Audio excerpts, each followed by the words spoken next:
As we welcome in David Teel, who's covered the ACC for a long time, one of the best writers when it comes to that, Richmond Times-Dispatch, and great podcast that he does as well, The Daily Progress.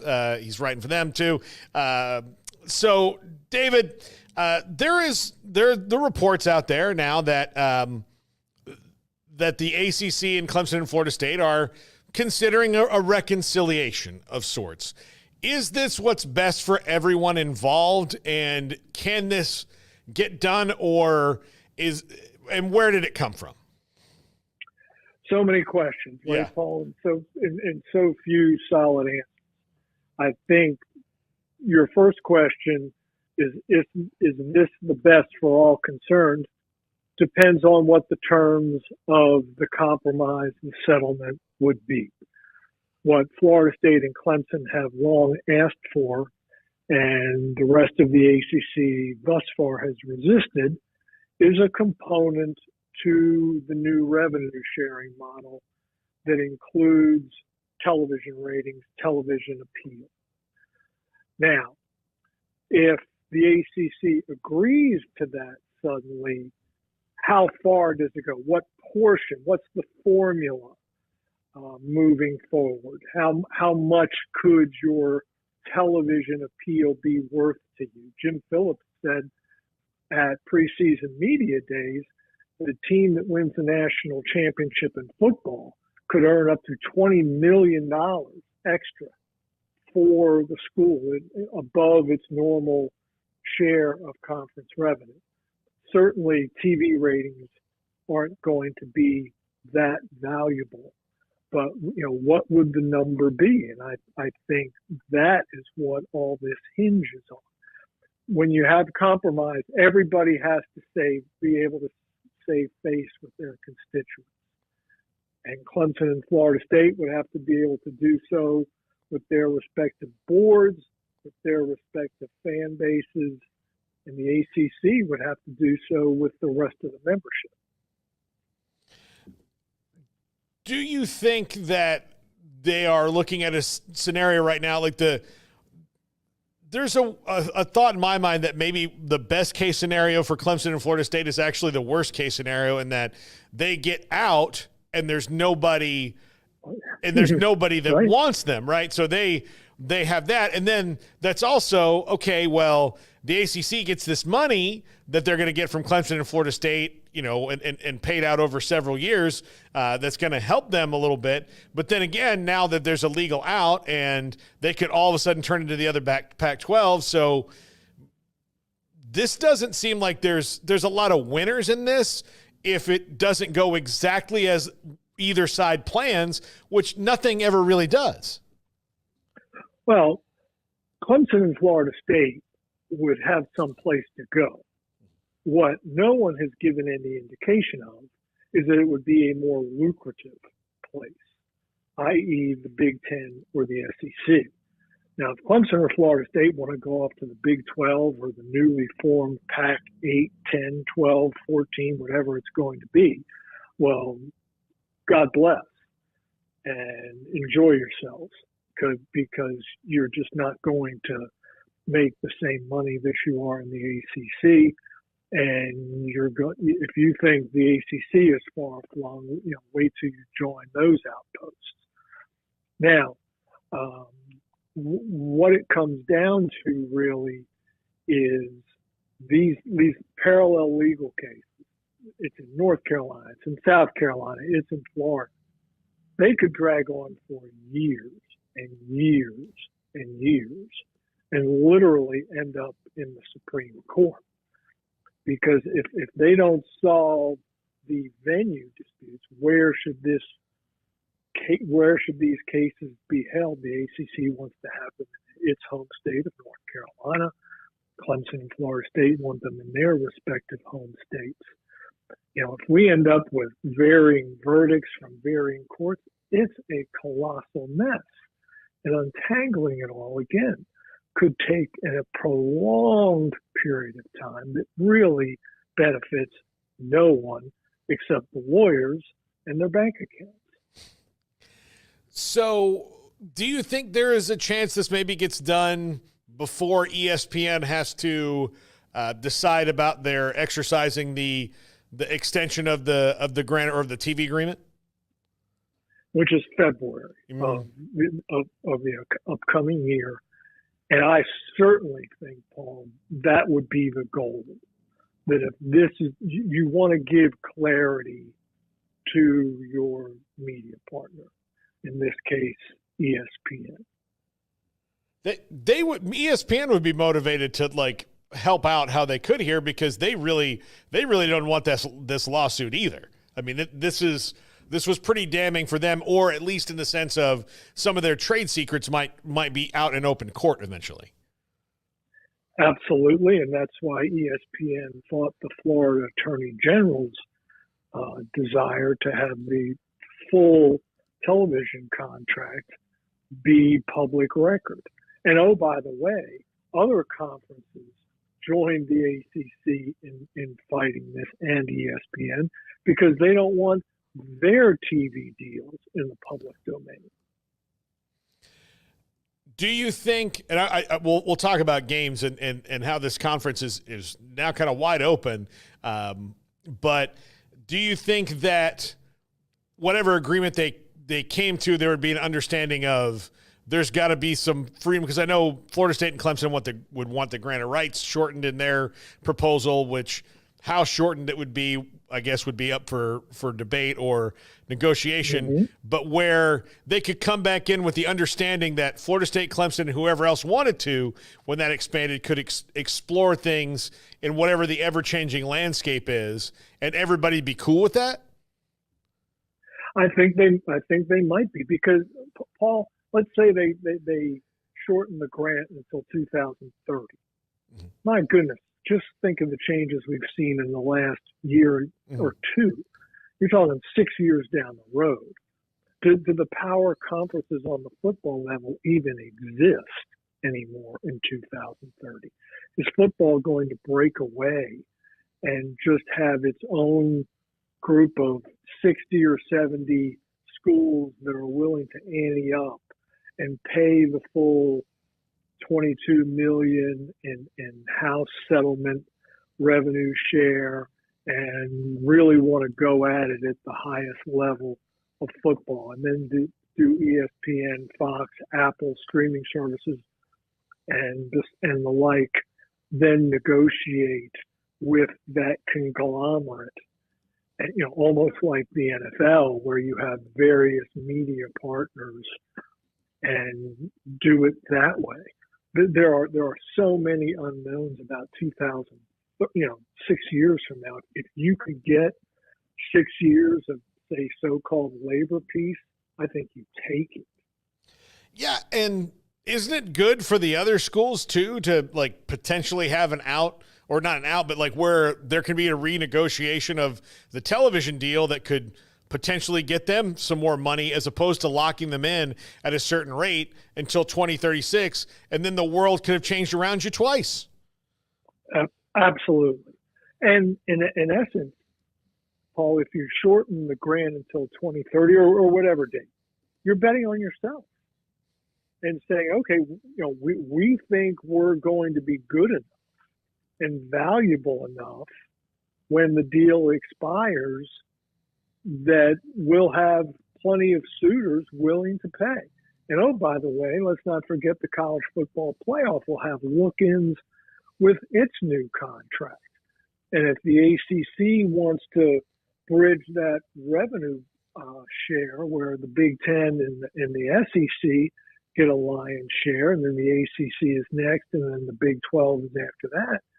If the ACC wants a bigger slice of that pie, we'll go earn it on the field. And in essence, that's what the ACC would be betting on if it shortened the grant. So this season on the field has already been pretty interesting. Turns out Syracuse made a really good hire, it looks like, at head coach. Florida State lives and dies by the portal and made a really bad quarterback choice. Cal is 3-0, and their fans are talking as much trash as they possibly can on their way into the Doak this week. Miami, I'm not ready to say Miami's back, but it's as back as they've looked in a very long time. There's some competition up and down the league. What are your thoughts on the overall state of the ACC as it comes to this season? Agreed on Miami. They certainly appear 3 games in to be the class of the league. Now, do not sleep on Saturday in Tampa, because that is a tricky non-conference game for the Hurricanes in South Florida. Alex Golesh in just a year plus has really improved the Bulls program, and I know they're expecting a record crowd at Raymond James Stadium, there where the Bucks play, and it could be just a classic look-ahead game for Miami, which the next Friday night hosts Virginia Tech in the ACC opener for both. Louisville, I think, has some potential. You mentioned Syracuse. Not only did they hire apparently the right coach, they hired the right quarterback out of the portal, because Kyle McCord, in his first 2 starts in an orange uniform, became the first quarterback in program history to throw for more than 300 yards in consecutive starts. That's pretty remarkable that it had never been done, and he just happened to do it the first 2 times he set foot on the field. Yeah, absolutely. I wondered this, why he didn't get more looks from other people, given that he lost 1 game, David. One game. Dude, to the eventual national champions. I mean, come on. I mean, I understand that, like, everybody looks at, like, they want to look at the measurables and all these things, but 1 game as a starting quarterback, I mean, that to me is something that, even if I'm in a transitional period like Florida State is, that's something I would have rather had than DJ Uiagalelei, who's never reached his full potential. I'd rather have, even if he's a total bus driver, someone like Kyle McCord that has won a lot. Yeah, no, I agree with you completely. And it's fascinating. For how long have we heard Florida State folks whine about the ACC television deal and we don't get enough money? Well, Earth to Seminole Nation, you haven't been losing to Ohio State, Texas, and Alabama. You have lost to Georgia Tech, Boston College, and Memphis, 3 programs with far fewer resources than you have, and that devote far less money to football than you do. So money doesn't buy everything. No. As a Florida State alum, David, I can tell you it certainly doesn't. I went into this year so excited. They're going to be in Dallas next week playing SMU, and I'm still excited to see my friends, but man, it's nerve-wracking. It's nerve-wracking. It's a bit of a buzzkill. Yeah, it is. And look, I doing this job allows you, and I'm sure you feel this way as well. We're fans of things. We have our teams that we like and our alma maters and all of that. But once you see how the sausage is made, you can be like, all right, guys, like, I've seen this other places. Let's not go down this road. Can we not be like those people? Can we not be? And then you're like, well, I guess I'll just be the outlier here. And that's kind of how I hear you. And by the way, Paul, one team we haven't mentioned and a transfer quarterback we haven't mentioned. How about Eli Holstein? Oh, yeah. And undefeated Pitt with back-to-back double-digit fourth-quarter comebacks against Cincinnati and then West Virginia in the backyard brawl. Eli Holstein is about to retire the ACC Rookie of the Week honors. And here he is. He never set foot on the field at Alabama. He's got all his eligibility remaining, and he comes into Pittsburgh and wins the starting job. And all of a sudden, they're sitting the Panthers 3-0, a very winnable game on Saturday against Youngstown State. That'll run the table for them in the non-conference portion and set up a very intriguing conference schedule for them. Well, and Pat Narduzzi kind of needed this, I think. To Ooh, yes, he did. He kind of needed this. They are. It's one of the lesser known like football crazy schools, though. But Pitt has a lot of pride about who they were and who they can be, and I think they were.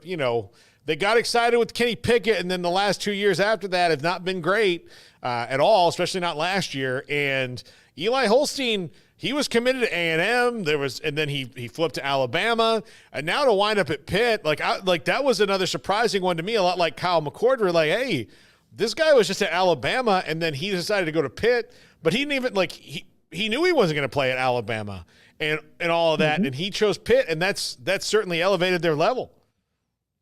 Yeah, no, absolutely.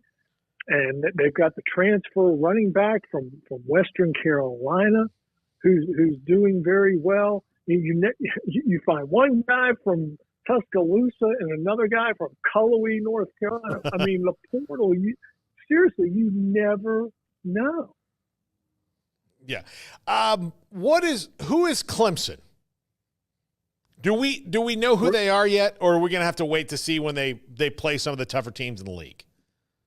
Well, I think we'll know more around 3:30 on Saturday afternoon after the Tigers and NC State have gotten done playing in Death Valley. That's a noon kick, I believe. And, they got run by Georgia. I suspect Georgia will do that to a bunch of people, last week's game against Kentucky notwithstanding. And then to throw up 66 against, a quality App State program. Is that what Cade Klubnik is capable of the rest of the year in that offense? I don't think many of us question the Tigers' acumen defensively, and haven't for several years. But the offense has been a mess, and it's been a mess everywhere. Offensive line, wide out, quarterback. Got to get all those things fixed. And it speaks to player development. It speaks to coaching. Yes, it speaks to Dabo's aversion to the portal in part, but that's just not it. They have continued to recruit well, but the guys that they've signed, the 5 stars and 4 stars, have not played like it. And that's on the coaches. Yeah. Do you think that I think the weird thing I've always thought about Dabo in the portal is that, I get that you don't want to build your team that way, and it certainly doesn't make sense to completely. And we're seeing that in Tallahassee right now, where you're going to live and die by it. But if you do it like Georgia, who just thumped you, does it, where you take 7, 8 guys out of the portal to go in, that's all I think their fans are asking for. But he seems so adamant against it. The other thing is, what about the kids who aren't mature and who aren't mature enough yet, and they get kind of pulled into the glitz and glam of some of their plays that maybe Clemson didn't roll out all the bells and whistles, but they really liked Clemson more than they say liked LSU, and they get to LSU and they just don't fit there, and then they call up Dabo and say look, I'm not, it's not a fit for me, I don't like it here, I'd like to come up to Clemson. You offered him a scholarship just a year ago. Why would you not want that kid back if you did really like him and he's just a redshirt freshman? Well, it's an excellent point, and I'll give you some examples here in the state of Virginia, where at Virginia Tech right now, they're two of they're number one, their best defensive lineman is Antoine Powell-Ryland, a Florida transfer who played his high school ball in the state. Originally went to Florida, didn't work out, came back home to Virginia. The Hokies were glad to have him on the rebound, and he's been an all-conference caliber player for them since. Had 4 sacks Saturday against Old Dominion. And then a defensive tackle who came in, Kelvin Gilliam. He was at Oklahoma for 3 years, didn't work out there. He's a Richmond kid who considered the Hokies start, but didn't bite. Now they get him on the rebound, and he's playing well for them. So I think that speaks to exactly what you were mentioning with Dabo. Yeah, I've often wondered if he asked a girl to the prom and she said no and then changed her mind. He's like, no, never again. We're not. You said no. It doesn't make any sense to me. But look, Dabo's going to Dabo, and he's got the skins on the wall to prove it. I just wonder if he's building the program in the way that it's going to be sustainable. And I don't know. Yeah, he and Kirby are the only ones with two on the wall, man. Yeah, exactly. And they just played, and he lost by 31 points. I think that to me would be a wake-up call. I'd be like, okay, we used to be right here on the same level, and then in 5 short years, they're so far ahead of us. Like, what are they doing that we're not? Dabo has played against Kirby Smart twice and scored 6 points. Great point, David. That's an ender right there. David, always love having you on the show. Love the knowledge, love the experience, love the podcast, love everything. Thank you so much for hopping on today. Sounds good, Paul. Thanks for having me. David Teel with us talking ACC.